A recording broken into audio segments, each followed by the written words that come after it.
Paano sumakay ng Beijing Subway? Hello mga kaibigan, ako po si Mark Fetalco. Tara't samahan niyo ako at ipapakita ko sa inyo ang pinakamadaling mode of transportation dito sa Beijing. Bago sumakay, mas maiging alamin muna ang ruta patungo sa inyong destinasyon. Pwede itong i-check sa mobile app. Kung bibili ng single ride ticket, may ticket vending machines sa lahat ng istasyon. Don't worry dahil may English sa pagpipilian. Pero para iwas hassle, mas convenient ang cashless payment. Sa Alipay app, i-generate lang ang QR code at itapat sa fare collection gate para makapasok. Pagbaba, may mga sign na nagtuturo ng direksyon papunta sa platform. Kompleto rin sa mga pasilidad ang subway. May elevator, escalator, special lift para sa persons with disability, free public toilets, public art wall, food vending machines at mga stall na nagtitinda ng mga pagkain. Para sa kaligtasan ng mga pasahero, may double safety doors sa lahat ng platforms.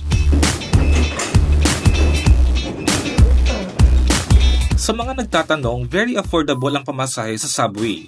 Nasa 3 RMB o 24 pesos lang hanggang 10 RMB o 80 pesos ang pamasahe, depende sa layo ng destinasyon. Para sa milong-milong pasahero dito sa Beijing, itong subway metro yung isa sa pinaka-preferred nila na mode of transportation.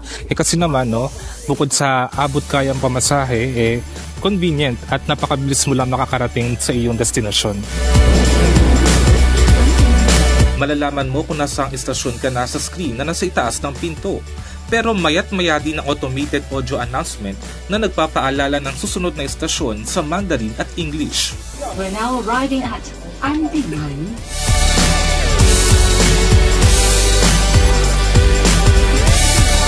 Bago makalabas dito sa subway, kailangan muna natin i-scan itong QR code at kapag na-scan na siya, automatic nang madedetect sa ating bangko gamit nga itong Alipay.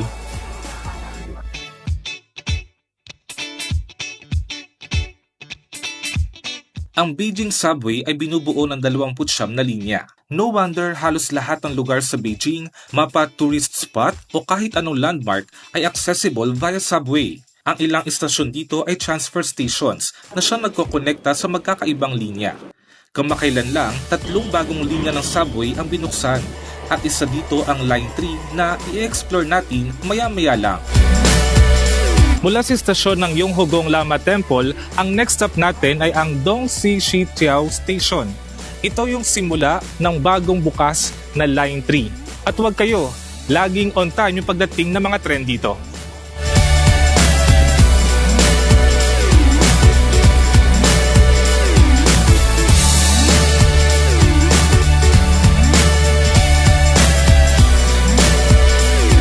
Pagbaba ng subway, malinaw na nakasulat sa English ang mga sign patungo sa Line 3. Pagdating dito, bumungad sa akin ang maliwalas, malinis at napakamodernong disenyo ng istasyon. Fully equipped din ito sa mga pasilidad. Sobrang komportable din sumakay sa loob ng subway dahil sa mga bago nitong kagamitan. Muli ako po ulit si Mark Fetalco dito sa Beijing. At maraming salamat sa inyong pagsama hanggang sa muli. Paki-like at follow ang aking page for more content like this. Bye!